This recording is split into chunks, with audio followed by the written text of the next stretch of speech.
Theresa. I won't respond to the many questions which you asked while you were talking, but you said that I have been working on and thinking about that idea of basic income for ages. Yes, I think it's today, in these days, is a bit of one of the culminating points, perhaps the culmination, I don't know, of a long adventure I've had with this idea of basic income. So the day after tomorrow, there is the official publication of this book called Basic Income, A Radical Proposal for a Free Society and Sane Economy, which is published by Harvard University Press, and which I co-authored with my colleague, younger colleague, Yannick van der Voort. It cost us much work. It wasn't always picnicking on the streets in order to get a car-free center in Brussels. This adventure with this idea started for me in December 1982. I was then really preoccupied by two problems. I was, as a philosopher, but working in the economics department, and so I came to these two problems that really sometimes prevented me from sleeping. One was, how can we address the problem of then massive unemployment without relying on what was the mantra of both the left and the right at the time, still to some extent today, which was growth, growth, growth. This was already 10 years after the report by the Club of Rome, and we thought that, I, along with others, thought that this couldn't be the solution, just to try to make the economy grow faster than productivity as the solution for involuntary unemployment on a massive scale, especially among young people. That was one problem. And the other problem was that I felt, along with others, that we needed to provide something like an exciting and mobilizing vision for the future, for an alternative future in our capitalist societies that wasn't just the increasingly discredited state socialist model. This was 1982, some years before the fall of the Berlin Wall, the end of the Soviet regime, but many people on the left thought this could not be the solution. Was there something? Then one evening, as I was washing up in front of the window, watching a tree, suddenly it clicked. Suddenly it clicked, and I thought, yes, why not a completely unconditional income that would be given to everyone? What then was later called basic income. I had to invent an expression. I was, I think, thinking in French on that evening as I was washing up, so I called it allocation universelle, universal benefit, in analogy to universal suffrage.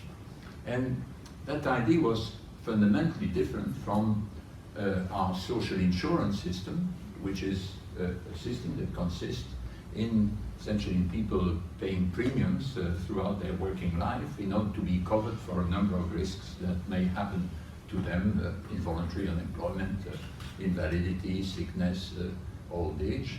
It's fundamentally different from that, but also fundamentally different from social assistance, from the existing form of guaranteed minimum income, which exists in a number of countries, existed then already in a number of countries, including Denmark, including Belgium at the time. In what way different from social assistance, which is a model that goes back to the beginning of the 16th century.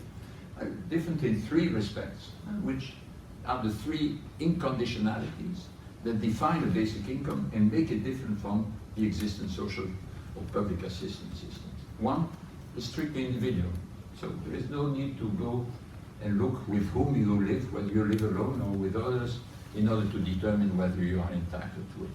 And if you are on your own first and you go and live with someone else, you don't lose the right to your benefit, or your benefit is not reduced. Strictly individual, first difference. Second difference, it is universal in the sense that it's combinable with any income from another source. So the rich get it as well as the poor. No need to go and check how much you earn in order to determine whether you are entitled to it. And if you have this benefit, and then you find a little job, you earn a little bit as self-employed or on a part-time job, you can keep your benefit. A basic income is a floor to which you can add any earnings from another source. And thirdly, it's also unconditional in the sense that there is no obligation to work or to be available for work as a counterpart for this benefit. That means that there is no reason and no ground for inquiring to try and find out whether you are unable to work, whether you are willing to work, in order to determine whether you are entitled to it. If you have a job which you can't bear, if you feel you are close to burnout, you can just give up the job and you remain entitled to this basic income. So this was a very simple idea to which I came. And why is that a solution, or potential solution to the two problems which prevented me from sleeping at the time? Involuntary unemployment, is it an alternative to growth as a solution to involuntary unemployment? Well, what does it do? What does it enable you to do, this unconditional basic income?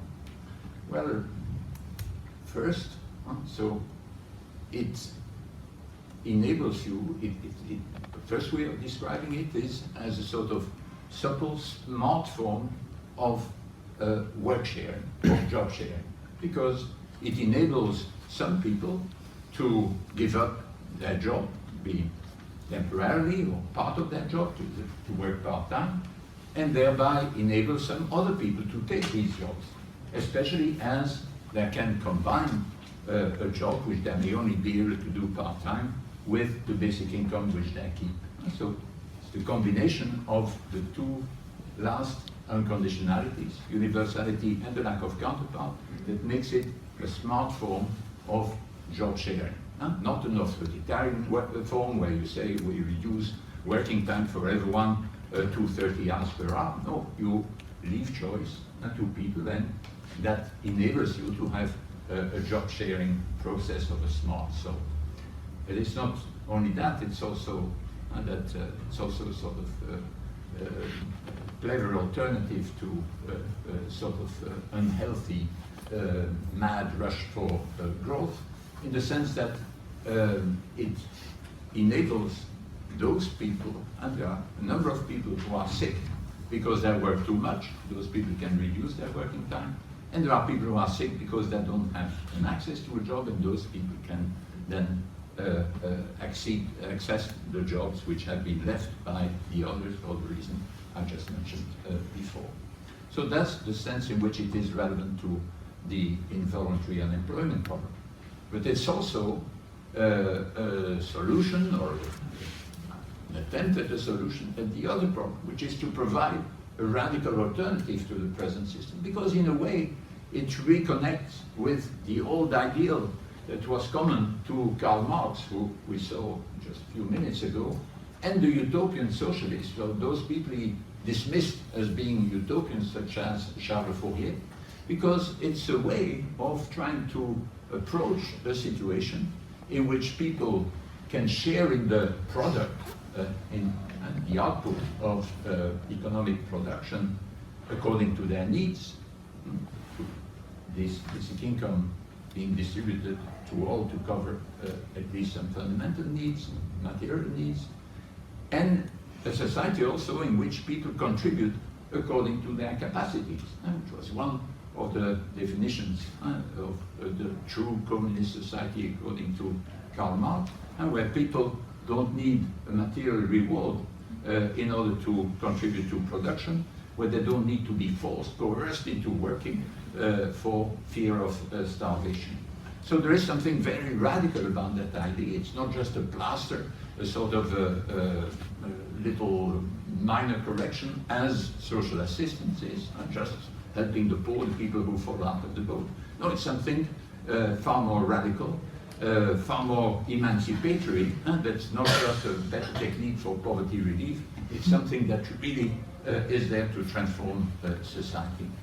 So that's how I came to the idea, and in a way these two motivations are still present in the subtitle of this book, because also the idea of a sane economy is what I just explained, and so neither I'm refusing a system in which some people are, these two categories of people who are sick for opposed reasons, and also a solution that's better for the planet, for the sanity, the health of our planet.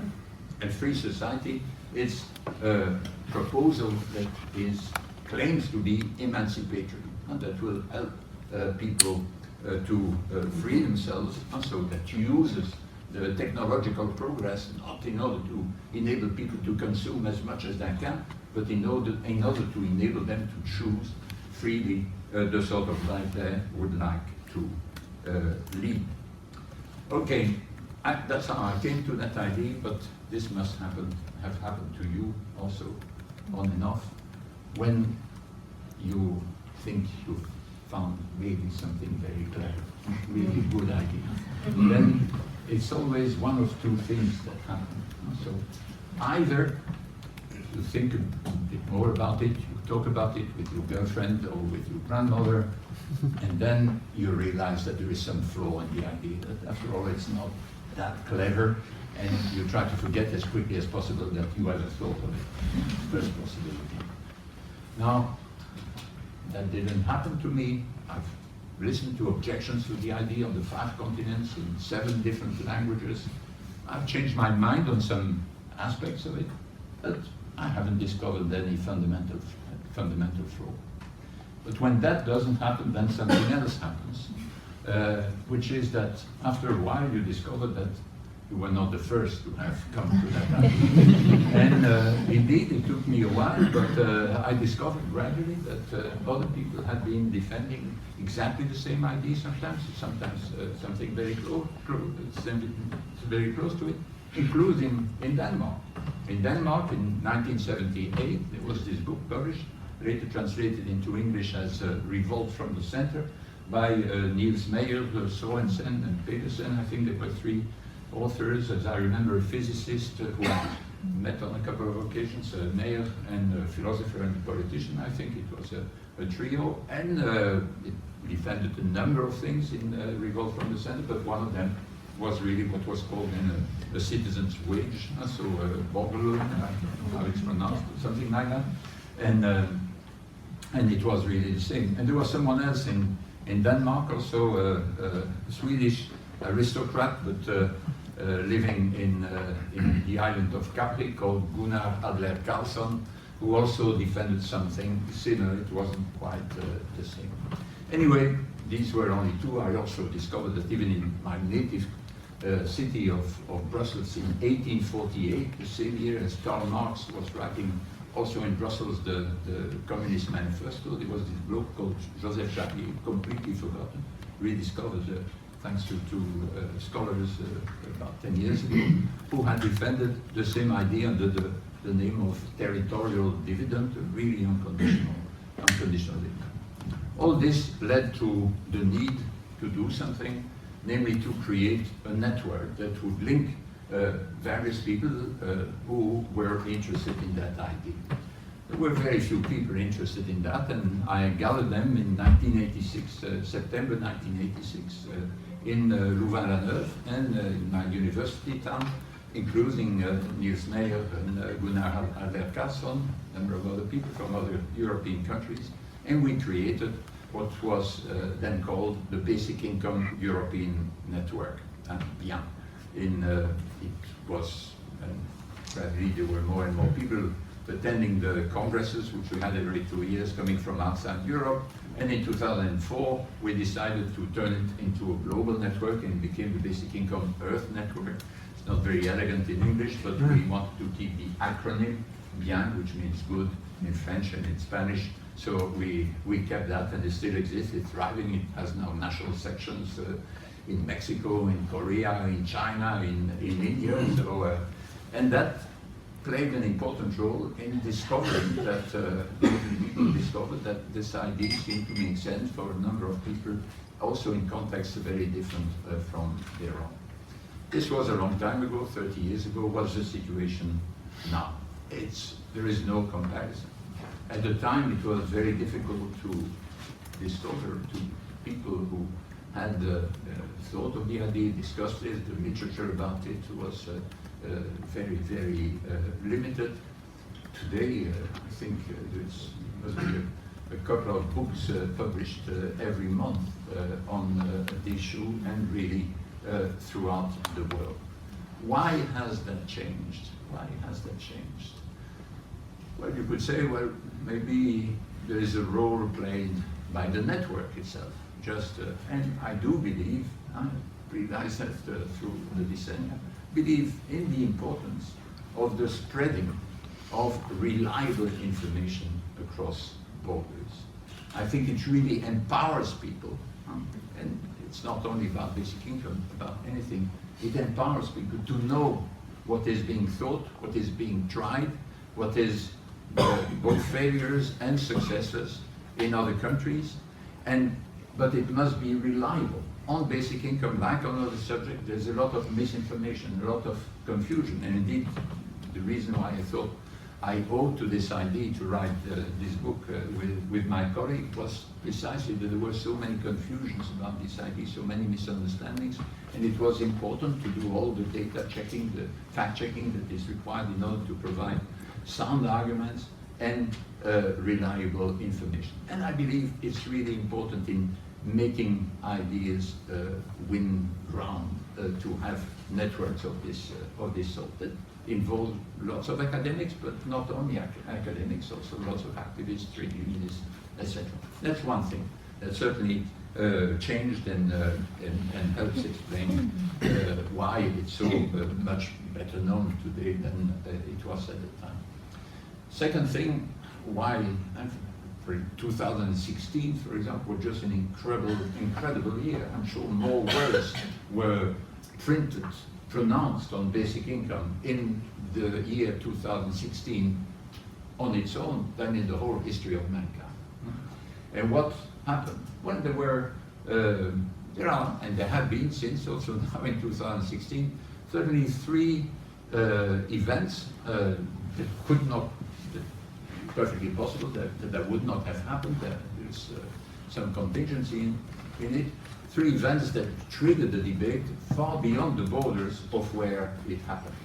The first one was the Swiss referendum of June 2016. And so what happened there is that Swiss, as you know, have a direct democracy system. If you collect 100,000 signatures, you can trigger a referendum unless the government takes on what you have proposed.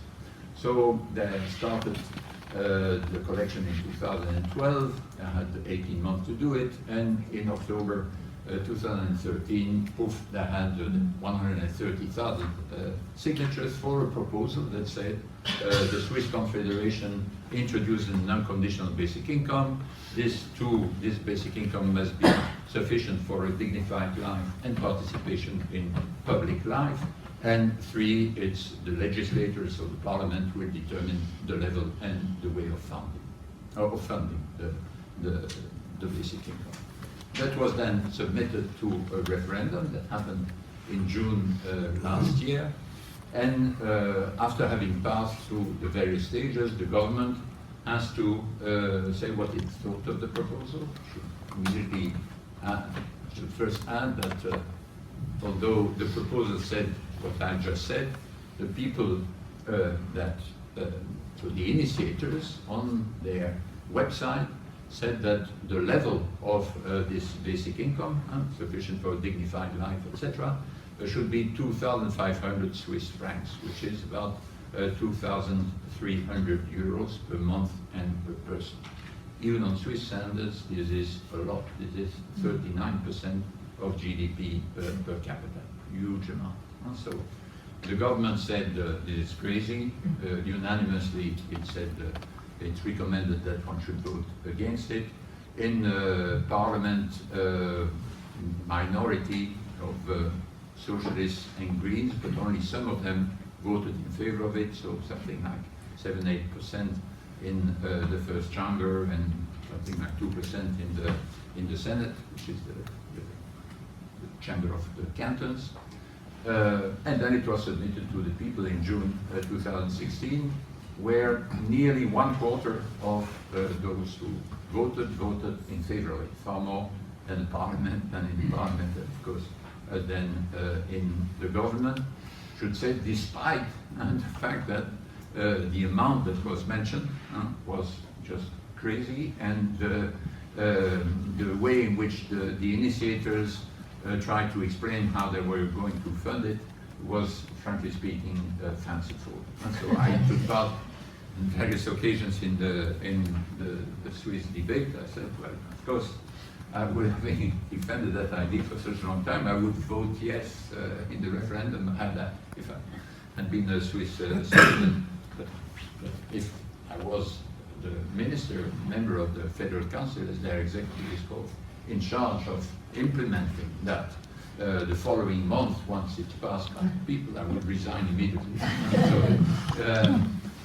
the people who initiated it, the two main ones, were one was an artist and the other one a young entrepreneur in Bar. And they say, well, it's a Kulturimpuls. It's above all to make people reflect on it. And in this respect, it was just a fantastic operation. And so from all the way to California, people were thinking, even, I mean, this idea must not be completely crazy, given that even the Swiss are talking about it.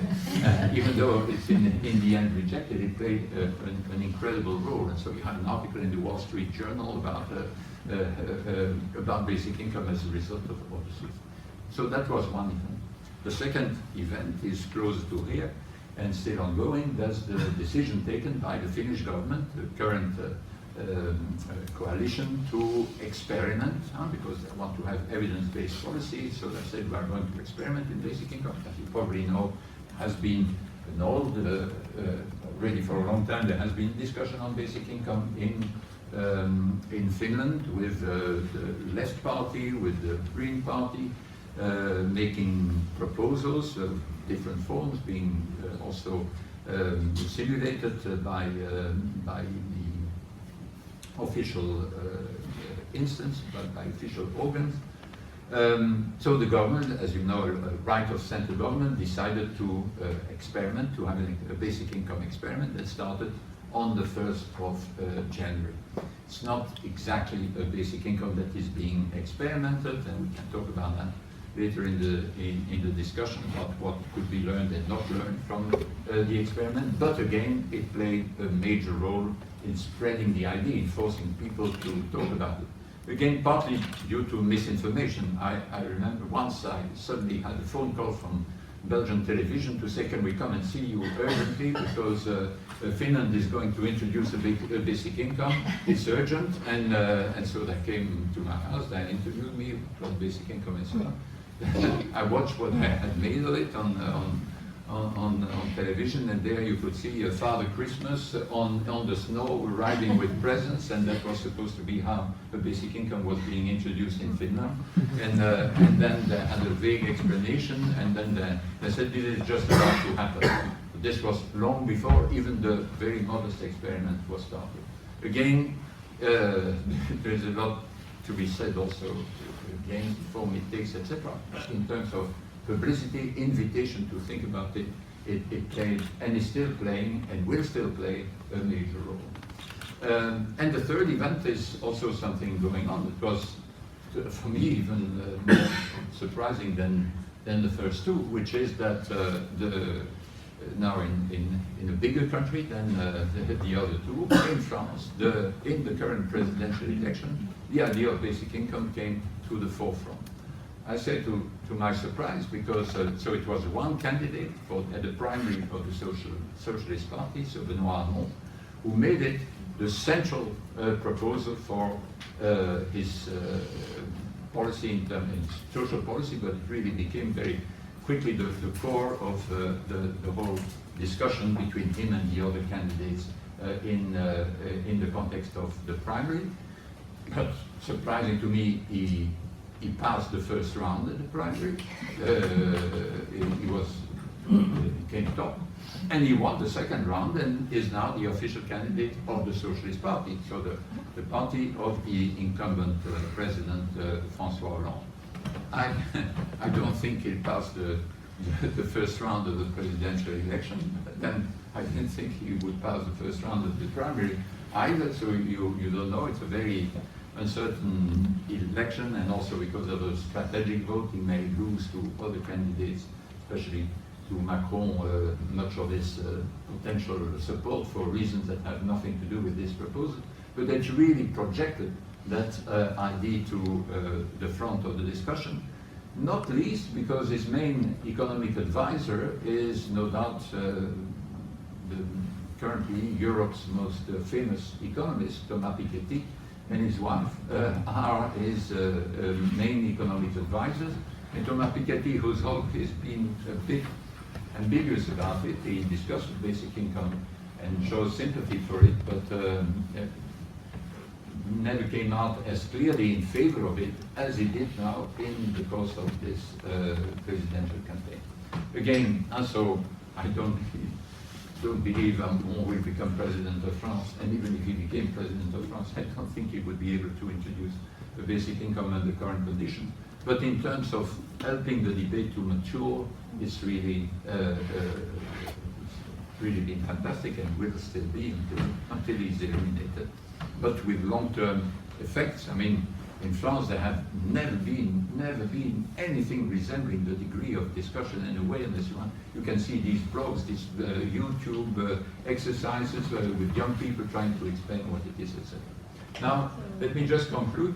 So against this background, I think, well, what are the prospects for basic income? Because there is something bizarre about this idea, frankly, because it's you have the most left-wing candidate for the socialist primary, and then a right-of-center government in Finland with the true Finns in it and all that, proposing apparently that same idea. Even more, you have someone like an ultra-liberal like Charles Murray in the United States, who is being boycotted by students wherever he goes to speak because of his ultra-libertarian views, who defends it. And also Yanis Varoufakis, who is the sort of flamboyant leader of something that could be called the European far left, who defend the idea with apparently the same sort of enthusiasm. You may say, well, isn't that good because you can see the conversion? Well, it's difficult because it means that, first of all, the best way to demolish an idea within your group is to say that people who you keep opposing and denouncing defend that idea. And so it's very embarrassing if you defend basic income and you are on the left to say that Charles Murray or even the Finnish government is trying to introduce that idea. And conversely, if you are on the right. Within parties, you have emotional people who are emotionally against it and emotionally in favor of it within the same parties, on the left or on the right. And no doubt, if that happens in other countries, it's probably happening in Denmark as well.